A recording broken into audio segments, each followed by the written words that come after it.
Olá, eu sou a professora Aline Camacho e estou aqui para mais uma aula do Reeduca na TV. E para vocês me conhecerem melhor, eu vou me autodescrever.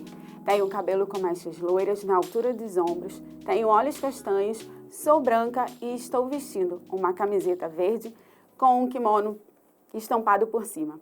Vamos começar a aula? Então, levanta do sofá e bora aprender! Hoje nós vamos falar sobre repetições e substituições que ocorrem em um texto.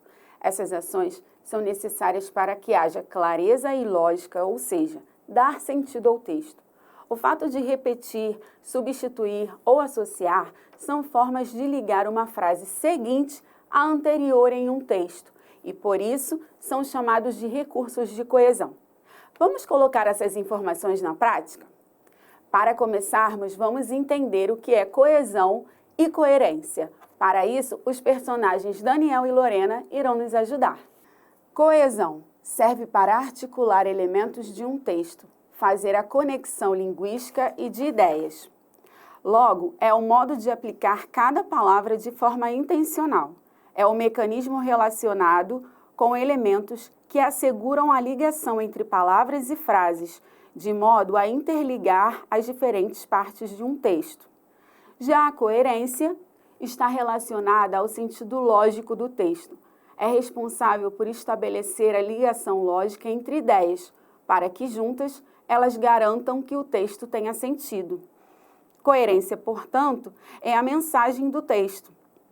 Aquela mensagem é coerente quando ela faz sentido e é comunicada de forma harmoniosa, de forma que haja uma relação lógica entre as ideias apresentadas, onde umas complementem as outras. Vamos então a 3 dicas para você escrever um bom texto. As frases precisam de vínculo umas com as outras para que haja sentido. Escolha uma palavra-chave, pois essa palavra dará estrutura ao texto. Utilize sinônimos para evitar repetições. Agora vamos ver um exemplo de repetição. Como eu adoro fábulas, escolhi um trecho de A Pomba e a Formiga. Eu vou mostrar a vocês um texto escrito com repetições e depois o texto original, para que possamos fazer a comparação. Vamos lá? Uma pomba que ao longe voava não via a hora de pousar, pois a pomba estava com sede há muito tempo e a pomba não chegava a nenhum lago para beber água. De repente, a pomba avistou algo brilhante. Era um lago cristalino que fez a pomba sentir mais sede ainda. Bem, eu vou mostrar para vocês agora o mesmo texto, mas escrito de forma diferente, ou seja, eu vou mudar a palavra pomba que está no texto. Vamos ver? Uma pomba que ao longe voava não via a hora de pousar, pois a ave estava com sede há muito tempo e ela não chegava a nenhum lago para beber água. De repente, a pombinha avistou algo brilhante. Era um lago cristalino que a fez sentir mais sede ainda. Agora, vamos comparar um texto com o outro. Reparem que no primeiro texto, eu repeti muitas vezes a palavra pomba. A leitura fica chata, não é mesmo?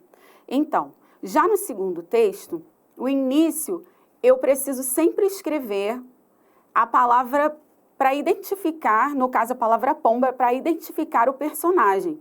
Após, eu posso alterar o substantivo por pronomes, numerais e outros, como eu fiz ali. Por exemplo, a palavra pomba eu substituí por ave, depois eu usei o pronome ela, usei pombinha, a palavra pomba no diminutivo, e usei também a palavra a fez sentir. Para facilitar na hora de escrever um texto, que tal usar o dicionário? Assim você amplia o seu vocabulário aprendendo novas palavras. Fica a dica!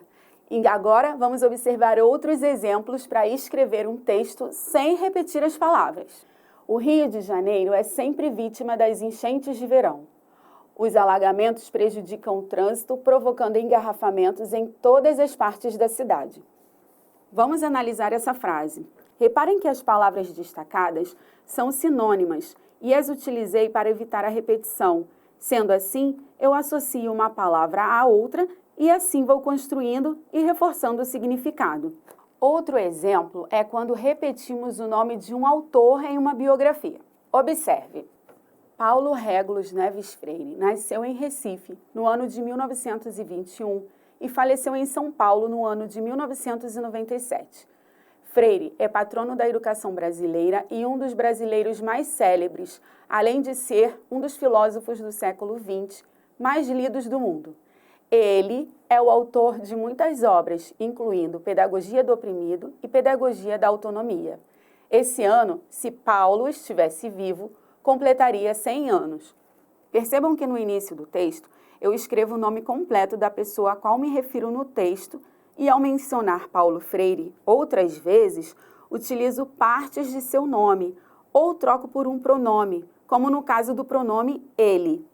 E eu aproveito esse momento para fazer a minha homenagem a esse homem que tanto nos inspira na educação. Toda a minha gratidão ao mestre Freire. E agora, voltando, vamos ver mais um exemplo de como fazer o texto ficar mais interessante e sem repetições? Aquele diretor deve ser excelente. Ele foi eleito 5 vezes. Aqui eu substituí o sujeito, aquele professor, pelo pronome ele. Vamos lá, agora nós vamos ver um novo exemplo, uma nova situação. Há uma grande diferença entre as professoras Aline Florido e Aline Camacho. Esta, no caso a Camacho, adora ministrar aulas de história, enquanto aquela, Florido, adora matemática. Vejam que para indicar o nome mais próximo ao ponto final, utilizei o pronome esta. E o nome que estava mais distante do fim da frase, fiz a referência com o pronome aquela. Esses dois pronomes são chamados demonstrativos. Vamos agora a mais uma situação. Dessa vez, vamos utilizar advérbios. O Rio de Janeiro e Paris são 2 belas cidades. Aqui temos o Cristo Redentor e lá temos a Torre Eiffel. Eu tenho os substantivos próprios que são Rio de Janeiro e Paris, e então substituo pelas palavras aqui e lá. Assim, eu consigo evitar repetições. Temos também um exemplo utilizando numerais. Recebemos 2 convites. O primeiro para uma visita ao Museu do Amanhã. O segundo para um café da manhã no Jardim Botânico. Para substituir 2 convites, eu utilizo os numerais ordinais, primeiro e segundo, para indicar o conteúdo de cada convite. E para finalizarmos, vamos a um texto sobre um lugar que eu amo visitar, o Museu Histórico Nacional. Vamos lá? O Museu Histórico Nacional está localizado no centro do Rio de Janeiro. O museu possui área aberta ao público, galerias de exposições de longa duração e temporárias. No ano de 2016, meus alunos e eu fizemos o passeio a essa instituição cultural e foi muito divertido. Além de explorarmos todos os espaços e apreciarmos o acervo do local, fizemos um delicioso lanche coletivo. Nesse último exemplo, mostrei a vocês mais um jeito de me referir a uma pessoa, a um lugar, até mesmo a um objeto, sem aquela chatice de repetir as palavras. Então, a aula de hoje mostrou que é possível escrever textos sem repetir as palavras, utilizando diversos recursos e, como consequência, tornamos a leitura mais agradável e rica. Bem, a nossa aula está terminando, mas antes de ir embora, eu vou deixar um desafio para vocês. Que tal elaborar uma descrição utilizando as estratégias ensinadas na aula de hoje? Escreva um texto pequeno descrevendo um ponto turístico da cidade que você já tenha visitado ou que você tenha muita vontade de visitar.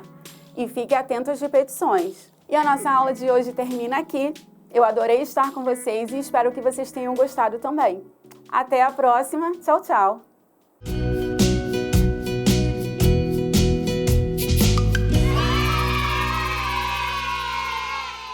Olá, eu sou a professora Aline Camacho e quero compartilhar com vocês uma experiência do tempo em que eu fui estudante, aluna da Rede Municipal do Rio.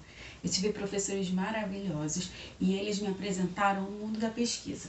Como naquele tempo não havia internet, então a nossa pesquisa era feita através de enciclopédias, indo a consulados e outros meios. As feiras de geografia e da cultura são lembranças muito marcantes, elas me marcaram positivamente. E eu me lembro que essas pesquisas eram feitas sobre os países, né? E a gente precisava falar sobre a diversidade e cultura desses locais. Foi um tempo em que eu me diverti muito e ao mesmo tempo aprendi.